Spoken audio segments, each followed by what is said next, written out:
Great to see you. Great to meet So you. nice to meet you too. And I have to ask you, what did you know about boxing before you got involved in this movie? Really nothing at all.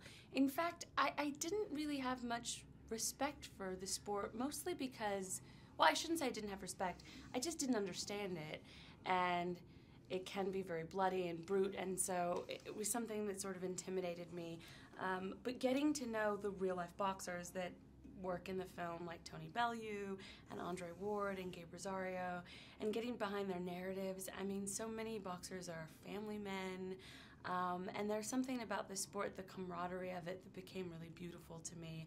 And once I understood the sport, I just was obsessed with taking in as much boxing as I could. I went to a bunch of boxing matches here in Philadelphia, and now I'm a big fan. So by the time we got to the scenes where I'm ringside, I had an incredible affinity for the sport.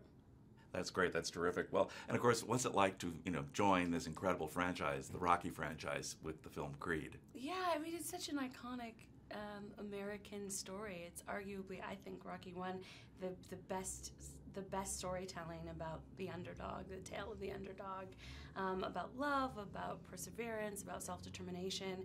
So joining something like that is incredible, and to work with Ryan Coogler, to me, it's two things. You get to join this iconic franchise in a way, a reimagining of it, and then to work with a really exciting new voice of his generation and the next Ryan Coogler movie. So I was sort of sold from the beginning.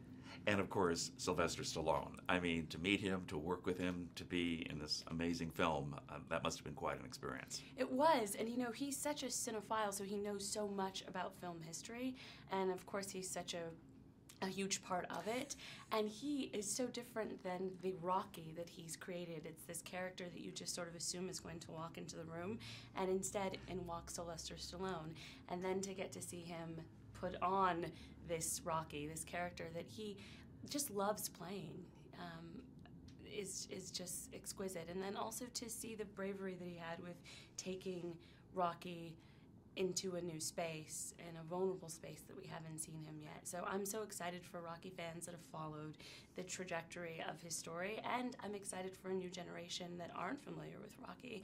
I think that after seeing Creed, hopefully they'll be inclined to go back and sort of, see his story unfold. Yeah, it's great because you don't have to have seen the earlier ones, although it does Not help, at of course. all. Yeah, I mean, there's sort of jokes that you'll have an extra sort of giggle at if you are familiar with the Rocky movies. We pay, homage to it in some moments, but I think it really is a new story that you don't have to be familiar with Rocky at all to enjoy. Exactly. Also, you're very convincing as Bianca. Thanks. The music aspect of it, the singing. Talk about that a little bit because, is that sort of a new thing for you? Sort of. I mean, I'm sort of a hobbyist. I come from a musical family.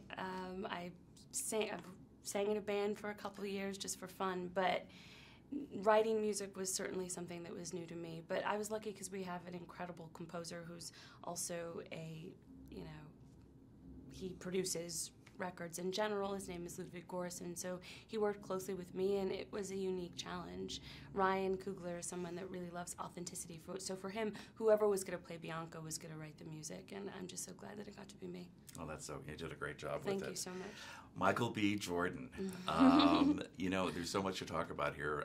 First of all, the two of you as actor and actress, right? But also the relationship between Adonis and Bianca. Very complicated, very interesting. We were excited to tell a story about what millennial love looks like, that you have these two people that really feel for each other, but also are, really after dreams that at various moments seem impossible to them, and what that looks like, how you navigate love and friendship and family, and also trying to pursue something. And so we thought that was something that young people could really relate to. And I think so often you get to see sort of the girlfriend, sports wife character as someone that exists just to hold the male character up. And I think in this movie you get to see, hopefully, if we did our job right, the portrayal of a woman who has her own life, her own dreams. And I'm hoping that that's something that women can really get behind and relate to. And it will be an anchor for them in what is otherwise, you think, might be just a very testosterone-driven movie. In fact, Sylvester estrogen. And I just love the Adrian in the original Rocky movie, so it was fun to get to play sort of an Adrian 2015 and what that looks like. You added estrogen in a terrific way in this film, let me tell you, my dearie. Absolutely. Thanks. Philadelphia, you said this yesterday. Philadelphia is sort of a character, obviously, It in really this. is. And from your standpoint, what was that like? I mean, it was incredible because I got to spend 2 months in Philly just getting to know the city. I had not set foot here before I made the film, and it's an incredible city with just really kind people, and sort of feels like the backbone of America in a lot of ways. And I think for us, Creed was an opportunity to show another side of Philly that you haven't maybe seen in the previous Rocky movies. And then the enthusiasm from people here in Philadelphia, just little things. I mean, there's a sequence in the film, I don't want to give it away, but when Philadelphians saw that sequence, they were so excited because they felt like we were really portraying their city in such an honest way. So I think people that aren't familiar with Philly will get to see a side of it that they'll be really interested in. Absolutely.